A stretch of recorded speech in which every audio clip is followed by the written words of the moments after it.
Hello, bonjour, and buenos tardes, people.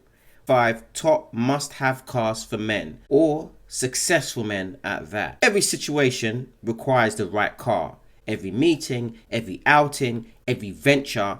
If you're successful enough and been busy enough, you've accumulated enough wealth to have a selection of the right cars. But it has to be the right cars. No point filling up a garage with 20, 30, 40 cars. We can't all be Jerry Seinfeld and Jay Leno. The guy who's done well should be able to afford a nice selection of cars. I think it should be 5, and I think it should be as followed. Car number 1. You're going to sign a deal, going to dot the I's, cross the T on a plot of land or on a big block of apartments you're going to refurbish or sign a new artist. What car do you turn up in to do that bit of business? That car is none other than a Mercedes G63 G-Wagon. Yes, you want to be heard a mile away. The roar of that engine.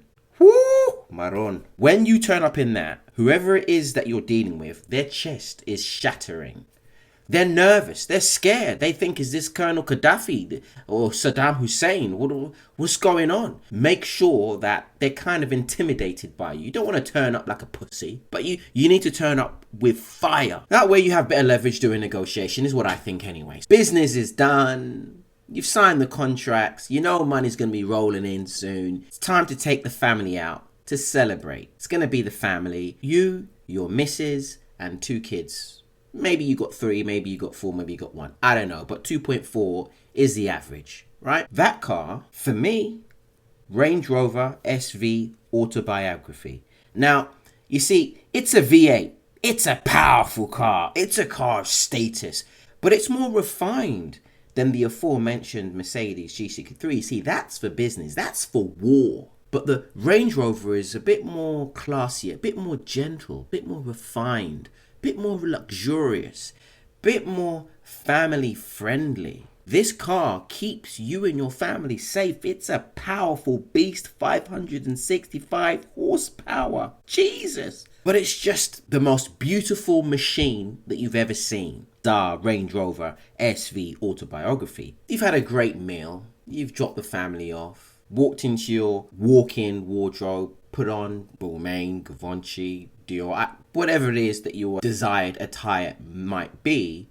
you hit the town. Hit the town with the boys, with the mandem, with the lads, with the fellas. Now this car has to be the Rolls-Royce Wraith, Black Edition maybe if you like. That's my car number 3, Rolls-Royce Wraith, mandem. You have to be out, on the town, 2 in each car, entouraged up, underneath the stars, with a Rolls-Royce Wraith.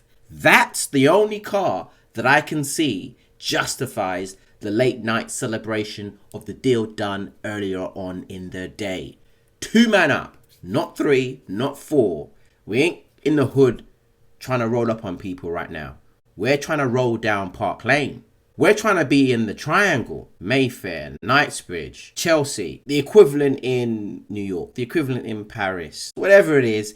That's the car that you take out with the mandem, and it has to be 2 up. Car number 4. Car number 4 is the car that you take out, you roll out in, when you have your takeaway the day after. Deal done on Friday, you've gone out with your friends, Saturday, change numbers with a very, very, very lovely, lovely, lovely thing. And that's who you're taking out on the next day. And that car is the Lamborghini Aventador SVJ. Because why not be Bruce Wayne? Why not feel like Christian Bale? Why not be out on these streets like you just don't even give a damn? Why not driving, cruising in something that hits crazy? I mean, it's a V12 for starters.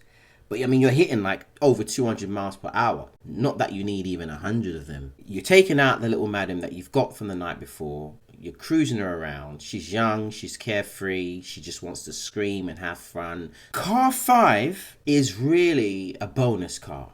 It's not for everyone. 5 car has to be a classic car, but for the particular purpose. Let me set the scene.